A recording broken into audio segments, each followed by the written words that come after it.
আমরা শুরু থেকে কাজটা করলে ভালো হতো, তবে প্রত্যেকটা কাজ আমরা চাই যে আপনাদের কিছুটা পৌঁছে দিই।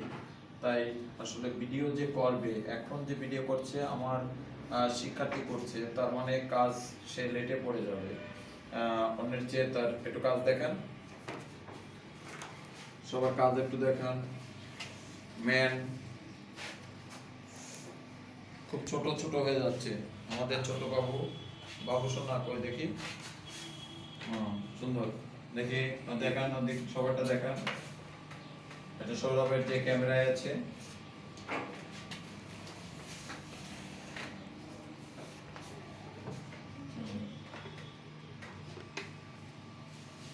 সুন্দর হচ্ছে সামিয়া।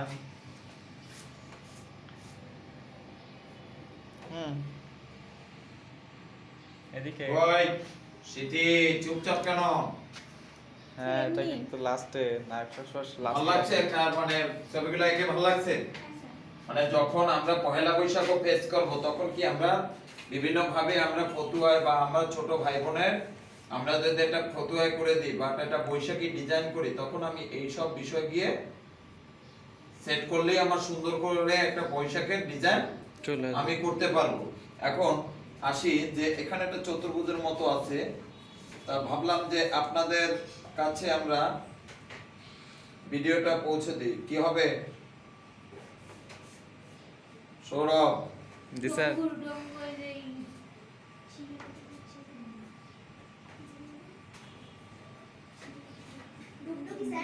হ্যাঁ, ডুগডুগি। কি হবে এটা? ডুগডুগি। তাহলে চতুর্ভুজ থেকে কি ফর্মে করা যাবে?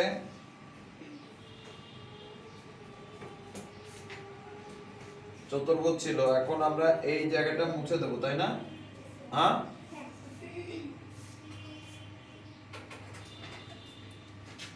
আমি একভাবে কিন্তু মানে কোনো ফর্ম ইউজ না করে কিন্তু আঁকতে পারবো, কিন্তু তাহলে এটা আপনারা বুঝতে পারবেন না বা মনে থাকবে না। যদি ফর্মের আকারে ছবি আঁকা শেখেন তাহলে মনে থাকবে, এবং পরবর্তীতেও এই বিষয়টি আপনি পুনরায় আবার সুন্দরভাবে আপনি যে কোনো বিষয়ের উপরে আঁকতে পারবেন। কাপড় বলেন আর কাগজ বলেন, সবটার উপরেই আপনি সুন্দরভাবে আঁকতে পারবেন। তাই আঁকাটা শিখতে হবে এমনভাবে যে আপনি যে কোনো পরিবেশে গিয়ে যে কোনোভাবে আঁকতে পারেন। কালকে আমাকে একজন রাত্রে সোনাডাঙ্গা থেকে আসছি, তখন ময়লাপোতা যখন আমি রাস্তা ক্রস করি, একটা লোক এসে পাশে দাঁড়িয়ে বলল যে স্যার ভালো আছেন। আমি তাকে চিনতে পারিনি, সে মাঝে আমাকে ফোন করেছিল চারুকলার শর্ট কোর্স কিভাবে করা যায়।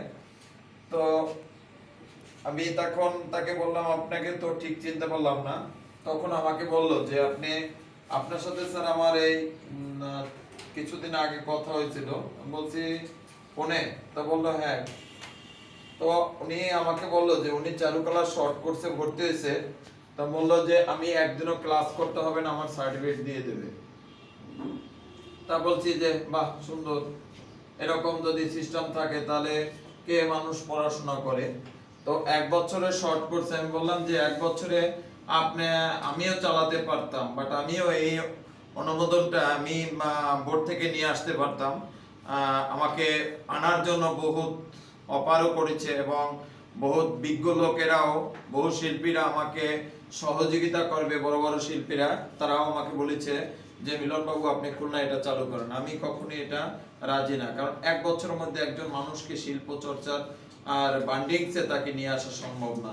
যেমন আমরা একটু বেশ এদিকে ধরেন, আমরা প্রথমে 2 মাস যে ক্লাস হয়েছে, 1 মাসের মতো শুধু গল্প করছি না যে শিল্প চর্চা কি, বাট এইটা কিভাবে করতে হয় বা কি করলে হবে, কি করা উচিত, বা বিভিন্ন ফর্ম নিয়ে আলোচনা করছি, তাই না?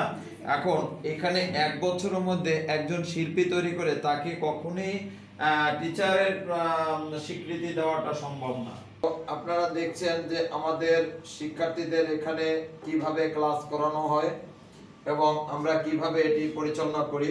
আপনারা নিয়মিতই আমাদের ক্লাসটা দেখেন। আমরা চাই যে আপনাদের নিয়ে ভালো কিছু করার আর চেষ্টা করি, তাই আপনাদের মাঝে পৌঁছে দেওয়ার জন্য আমরা ভিডিওটা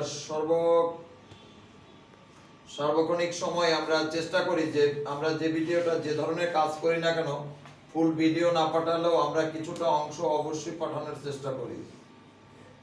আমার এই পাশ থেকে উল্টা হচ্ছে সৌরভ। আপনি প্লেসের পাশে আসেন স্যার, সমস্যা না, আমি ঘুরে যাচ্ছি। মানে আমি তাহলে আপনার ওদিক থেকে এরা আবার দেখতে পারবে না। আমি যেভাবে ছবিটা করছি সমস্যা না, হয়ে গেছে।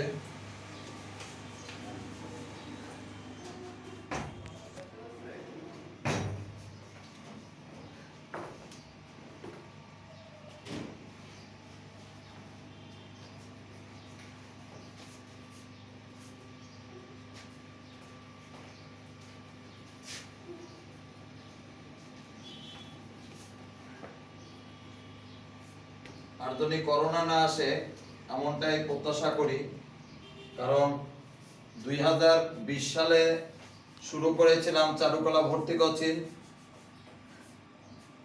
খুব কষ্ট করে ব্যাচটাকে তৈরি করেছিলাম, জীবনের সাথে সংগ্রাম করে ব্যাচটাকে পরিচালনা করেছি। আর এই করোনা ব্যাচে শিক্ষার্থীরা এমন কিছু করে গেল যা জীবনে আমি কোনোদিন ভুলবো না।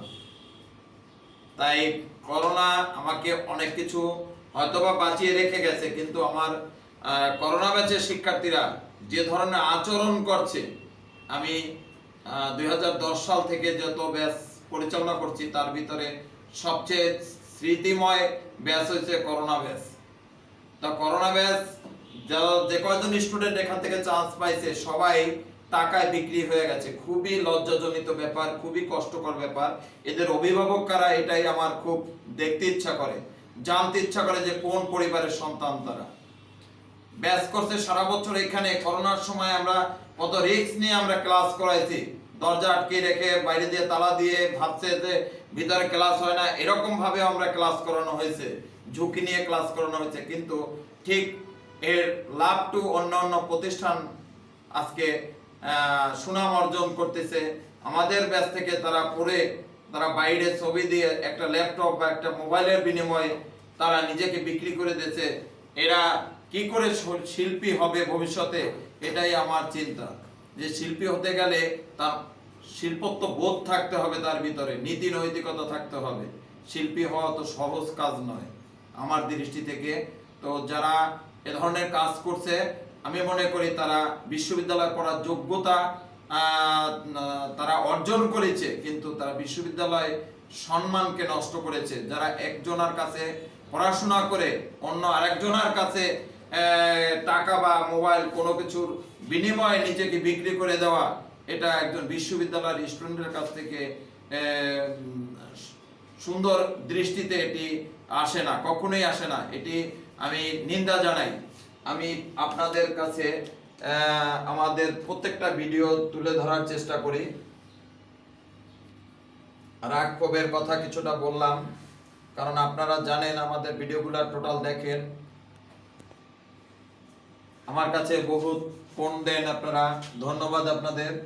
বিভিন্ন জেলা থেকে যে আমার অনলাইন কোনো শিক্ষা দেওয়া যায় কিনা, অনলাইনে কোনোভাবে ক্লাস করানো যায় কিনা।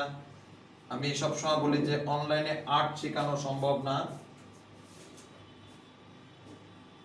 তবে আমার ব্যাচে পড়তে হবে না। আপনারা যারা আমার কাছে বিভিন্ন সময় প্রশ্ন করেন, আমি যত ব্যস্ত থাকি, যদি আমার সেই প্রশ্নটা আমার মতো ব্যক্তির স্থান থেকে সেই প্রশ্নটা যদি জানা থাকে তাহলে অবশ্যই আমি দেওয়ার চেষ্টা করি। আপনারা সব সময় এমনই পাবেন। তবে আমি প্রতিষ্ঠানের কিছু তো অবশ্যই সিকিউরিটির ব্যাপার থাকে, কিছু টিপস থাকে, যে টিপসগুলো আসলে বাইরে প্রকাশ করলে সেটা অন্য প্রতিষ্ঠানগুলো যদি ফলো করে তাহলে আমার ভিতরে ব্যতিক্রম কোনো কিছু থাকবে না, তাই সব কিছু দেওয়া সম্ভব না। তবে আপনাদের বিভিন্ন সময় বিভিন্ন জানার জন্য যদি কোনো প্রশ্ন থাকে অবশ্যই আমাকে করতে পারেন। আর আমরা এ ধরনের লোগোজ নকশা, লোগোজ বিষয় বিভিন্নভাবে আমরা এই প্রশিক্ষণ দেওয়ার চেষ্টা করি, কারণ ওখানে যখন নকশিকাতার একটা ডিজাইন দিতে পারে বা একটি পহেলা বৈশাখের একটি পোস্টার দিতে পারে, তখন এইসব বিষয়গুলি থেকে একটি নকশা দিলে পরে, লোগোজ নকশা দিলে পরে বা পহেলা বৈশাখের উপরে পোস্টার চাইলে, তখন এইসব বিষয়ের মাধ্যমেই সে সুন্দর করে সেই বিষয়টি মোকাবেলা করতে পারবে। তাই আমরা সর্বদিকে আমরা চেষ্টা করি ড্রয়িং, ডিজাইন সার্বিকভাবে আমরা একজন শিক্ষার্থীকে আমরা প্রশিক্ষণ দেওয়ার বা তার ভিতরে এ ধরনের চিন্তা ভাবনাকে তার ভিতরে প্রবেশ করার চেষ্টা করি, যাতে আমাদের তার ইতোমধ্যে আমাদের শিক্ষার্থীরা প্রমাণ পাওয়া গেছে বিভিন্ন বিশ্ববিদ্যালয়ে মেধাবী স্টুডেন্টরা আমাদের প্রতিষ্ঠান থেকে গিয়ে তারা অর্জন করেছে। আমাদের প্রতিষ্ঠানের স্টুডেন্টরাই শিল্পকলা একাডেমি থেকে 2 লক্ষ টাকার চেক পর্যন্ত অর্জন করেছে, সেটাও খুলনা আর্ট একাডেমির স্টুডেন্ট ছিল। তাও আপনারা হয়তো আমাদের ফেসবুক পেজ থেকে আমরা দেখতে পাচ্ছেন। বাট আমাদের অসংখ্য এরকম প্রতিভাবান শিক্ষার্থীরা বাংলাদেশে ছড়িয়ে ছিটিয়ে পড়েছে এবং বর্তমানে প্রায় 30 জনের উপরে সরকারি চাকরি করছে। এটাও আমাদের একটি গর্বের বিষয়। সবার জন্য শুভকামনা করে আমরা এই ভিডিওটা এখানে শেষ করছি। সকলকে ধন্যবাদ জানিয়ে ভিডিওটা শেষ পর্যন্ত দেখার জন্য। নিজে দেখবেন আমাদের ভিডিও, অন্যকে দেখার সুযোগ করে দেবেন, তবেই আমাদের শিল্পকর্ম অন্যর মাঝে পৌঁছে যাবে। আসলে শিল্পীরা টাকার জন্য, টাকার বিনিময়ে সবকিছু করে না। শিল্পীরা করে হচ্ছে তার শিল্পকর্ম যেন মানুষের মাঝে ছড়িয়ে পড়ে, তার শিল্পকর্ম দেখে যেন অন্য আরেকজন কিছু শিখতে পারে, তখনই তার জীবন সার্থক হয়। তাই আমিও আপনাদের কাছে এমনটাই প্রত্যাশা করি যে আমাদের ক্লাসগুলি বা আমাদের শিল্পকর্মগুলি আপনি দেখে মন্তব্য করবেন বা অন্যকে দেখার সুযোগ করে দেবেন, ভালো থাকবেন এমনটা প্রত্যাশা রাখি। সকলকে ধন্যবাদ জানিয়ে ভিডিওটা এখানে শেষ করছি।